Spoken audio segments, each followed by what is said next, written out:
Hey guys, ever wanted to play a Headhunter build but you just can't afford it? Well, this build can do sort of like a Headhunter on like 7 exalt budget. So I'm gonna talk about this Soul Eater build that I am doing here. I'm gonna try to blast through some important questions that you may have at the start and then later expand into more detailed version. So to start off, I must say that this build is very fun, but it is also very stressful, and I think if you have like anxiety or heart problems, maybe it's not the right build, because I personally have a bit of anxiety and this constant rush and adrenaline is kind of messing up with me, and just I guess worth noting. Now I already did, I'm watching at my notes, I already did a video about specifically about the Soul Eater and this build, so I don't want to talk in too much details how it works, but the main thing, you get a Soul Eater during Flask effect, and you want to extend the Flask to last as long as possible. One kill gives 1 soul, and each soul gives you 5% attack and cast speed. Currently this build has like 140 second duration Flasks, well, only Bismuth Flask. The other Flasks expire sooner, but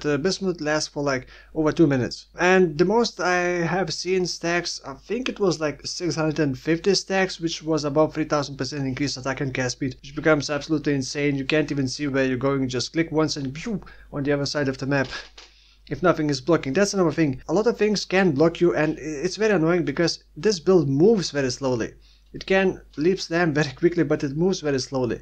So it's very annoying when you need to just walk around a tiny bit of object, but you have to walk slowly instead of, because if you leap slam, you're just gonna leap slam too far. It also takes a bit of practice for this to work well. I tried to calculate how much this would cost, and it is around 6 to 7 exalts. Some items you're not gonna be able to probably get, but replacements are not that much worse. So I ran tier 16 map just to test. I did some Conquerors. The Conquerors were Awakening 7 because I forgot to socket the last Watchstone, but that's not a big deal. Awakening 7 Conquerors. Alhazmin and Baron can one-shot me very easily. I made a mistake standing still during Alhazmin fight, so he just shot me from too far away. Did not even see that. Baron, as you know, can hit pretty hard with the overlapping explosions or whatever you call them. And Drox once again was the easiest Conqueror for me. Tier 16 Minotaur run was with the Maven's influence, and it wasn't that difficult, and I kind of made a mistake, did not charge up that many stacks. Would want to go like 300 stacks. For the Conquerors also you want like 300 stacks. At 300 stacks you're getting 1500% increased attack and cast speed. That's not counting the Rampage that you can also get, which I believe does not give you speed, but it does give you like damage and other like rarity or something else.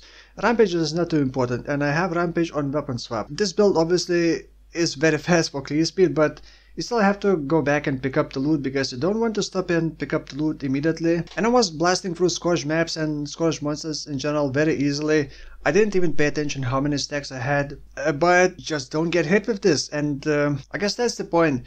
It's tricky to play, you have to play pretty well, you have to time the buffs correctly. Once you get like 30, 40 souls, then it kind of snowballs, and then from that point it feels decent to kind of leap slam, because until then you probably don't even want to leap slam.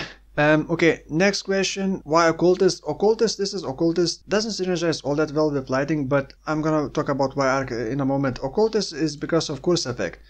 This is relying on self-cursing with temporal chain and getting curse effect to make all the effects on you expire slower. So you basically want a very strong temporal chain, and then you want to extend the flash duration through other means. There are some map mods that are unexpectedly bad, like temporal chain maps. You would think, oh, I curse myself with temp chain, so temp chain map is not the big deal, but actually temporal chain maps are very bad, because temporal chain maps are not your curse, so you cannot increase the curse effect of temporal chain, and the map temporal chain overrides your temporal chain. You basically lose a lot of duration by not having your own temporal chain on yourself. Also, another bad thing about this strong temporal chain on yourself is that all the debuffs on you expire slower. So let's say an Exile hits you with like Essence Drain, that Essence Drain is gonna last for a very long time. I do have 50% recoup damage taken, but Essence Drain doesn't really hit very hard, it just mostly degen. So also like Ignites are super scary for this build. Bleed is kind of solved with the Steel Skin, because when you click the Steel Skin, it is on the left click,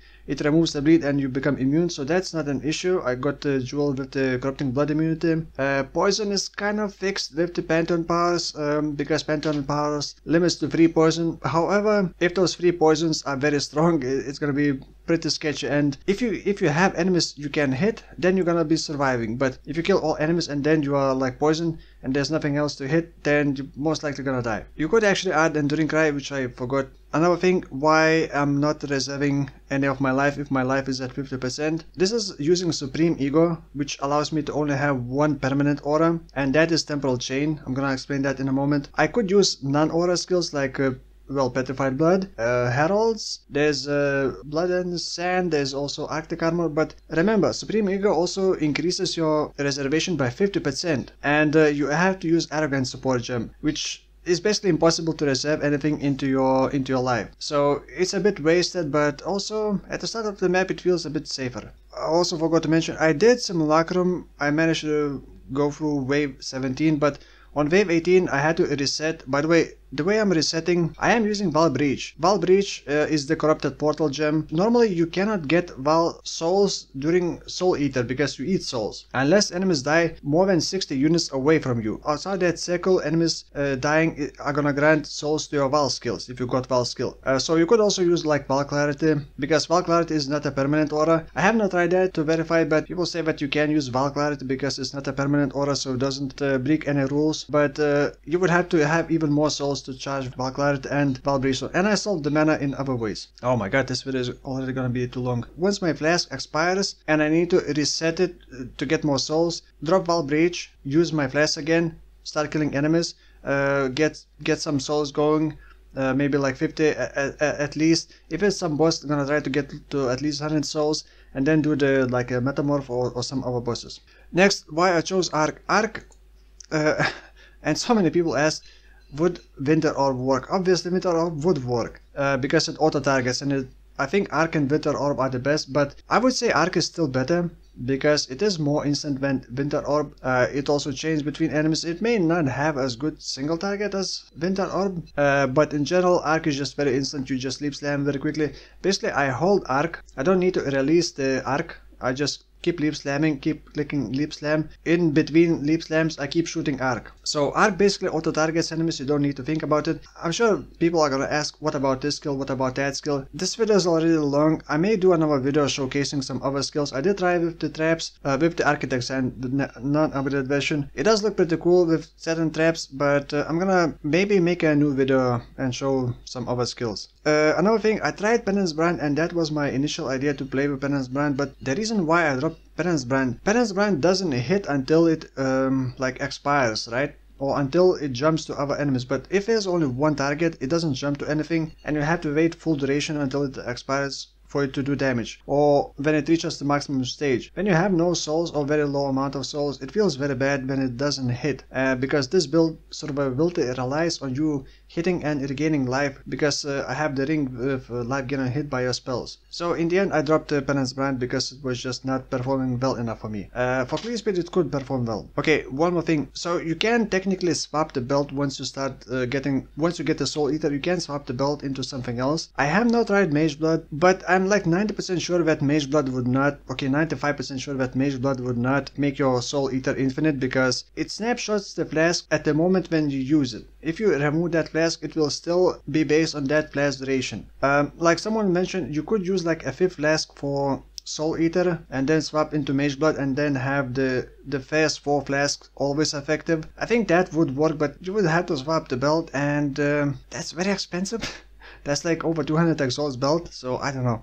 Okay, now I'm gonna talk about items, item skills, links, other stuff real fast. As always, path for building import code is gonna be in the video description with some additional information. So maybe first thing, how I solved my mana. And I actually had big mana issues. It's impossible to sustain mana. Even it's still kind of impossible at some point against single target. When there are enemies to kill, it's not a big issue. So here's the passive skill tree quickly. I took this one just to get recover 2% of mana on kill, and the mastery. 10% chance to recover 10% of your mana when you use a skill. I'm not using Spell Echo, by the way, because Spell Echo only counts as one use. So this alone was kind of enough, but I was constantly running out of mana against single target. Then someone mentioned, these gloves, I totally forgot about these gloves. It does reduce your maximum mana by 30%, but it's not a big deal because as you see, I can sustain my mana. It can roll up to 30% chance when you, basically up to 30% chance to not have mana cost, or refund that mana cost that you spend. So combine this with that and you get like 40% recover mana when you use a skill. So it's like almost every second the skill is gonna recover that mana. With very mega cast speed against single target, sometimes it will start draining mana. That's why I did not want to reserve anything else. And that is all. I think these gloves with this mastery can solve mana issues for most of the builds.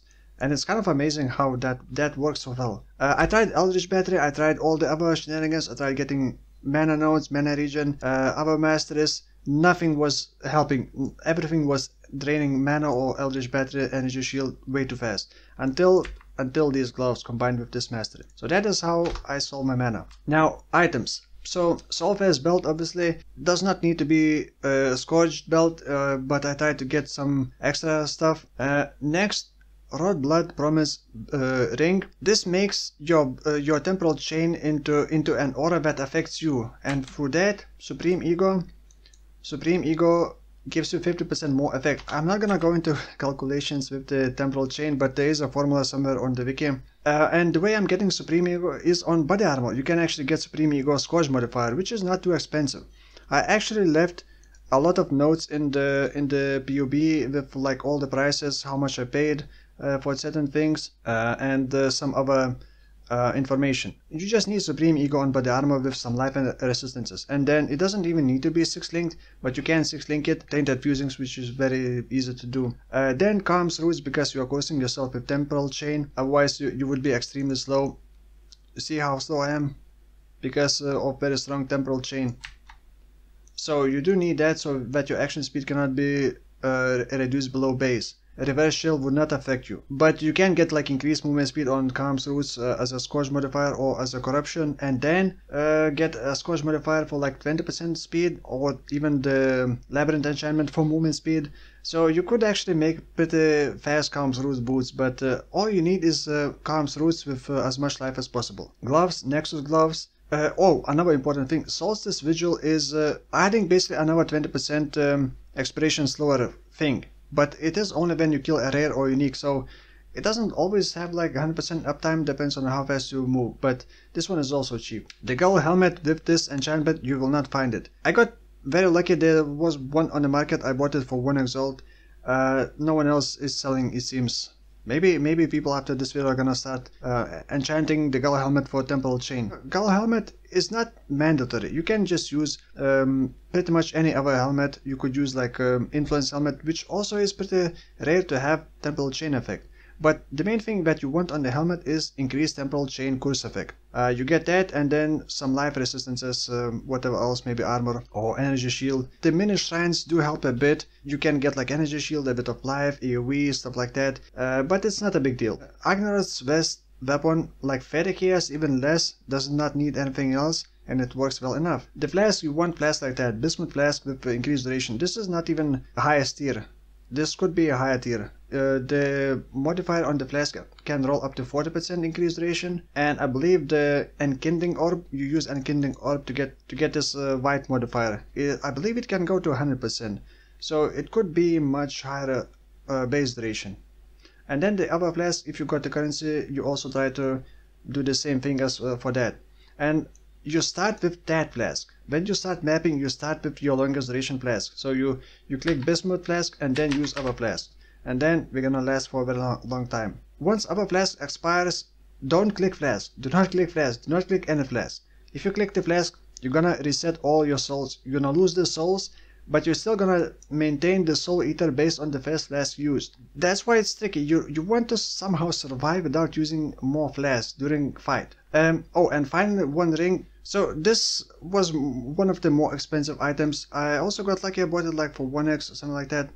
You want conductivity on hit, and you also want life gain on hit by your spells. I tried mana on hit by your spells, was nowhere near enough to sustain this. And then whatever else you can get, resistance as life, this also very conveniently have some damage. Another thing, for flask effect duration, you can get survival instincts Viridian Jewel, which does give 50% increased flask effect duration from Act 2 quest, the side quest that you normally skip once you are doing like a second character. Then you also may want Replica's Conqueror's Efficiency Jewel, which has non-channeling skills have -9 to total mana cost. Very useful, but remember, non-channeling skills. So for Winter Orb you would not use that. And then large cluster jewels. This thing that I have right now surprisingly now costs like 7 exalts, but all you need is actually just corrosive elements. And if you can get prismatic heart to cover resistances, because I'm not even capped resistances until I use Bismuth Flask. Once I use that, then I am capped, and you may want prismatic heart early on to cap your resistances, because resistances was a bit of an issue. And then on one of the medium cluster jewels you want 6-pointer increased flask effect duration with 35% effect. The base item level 85 or 84. I left notes what item levels you need for certain things. You need item level 84 plus medium cluster jewel to be able to roll 35% effect. The base is like 70 chaos, 6-pointer blank, and then you can craft it very easily. Instead of paying like over 1 exalt. You can no longer roll curse effect on medium jewels. It is now on small jewels. So on small cluster jewel I am getting increased effect of your curses now. And the final one is very important, Doedris Apathy for 20% temporal chain curse effect. Supports and links, arc level 21 is also not too expensive. Using control destruction, which lowers your crit chance, and I am using elemental overload. So until you get Uber Lab done and get power charges, your critical chance is gonna be like 1% and you're almost never gonna proc elemental overload.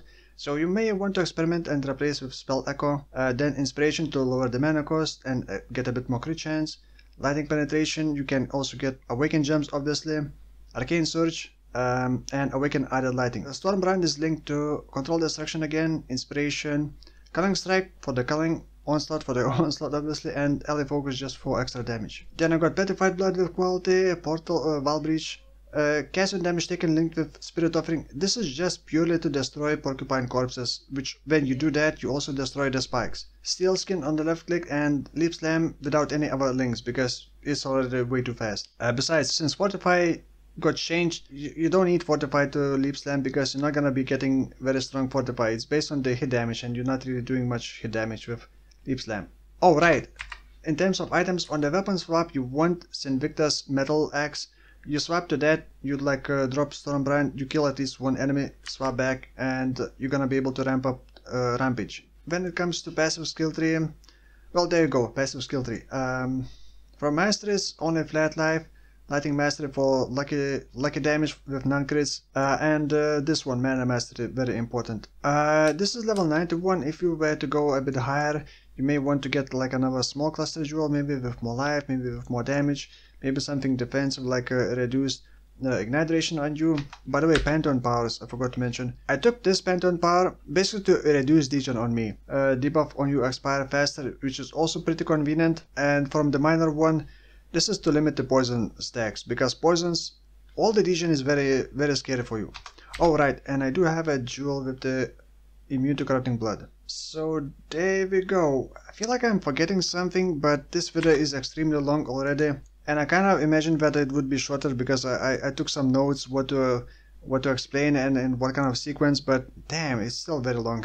So yeah, it's time to move on to some different build. So I don't really have a concrete plan for the next build, so if you got some cool ideas that maybe I would like, leave them in the comments below. And thank you for watching, and I'll see you in the next one. Bye bye.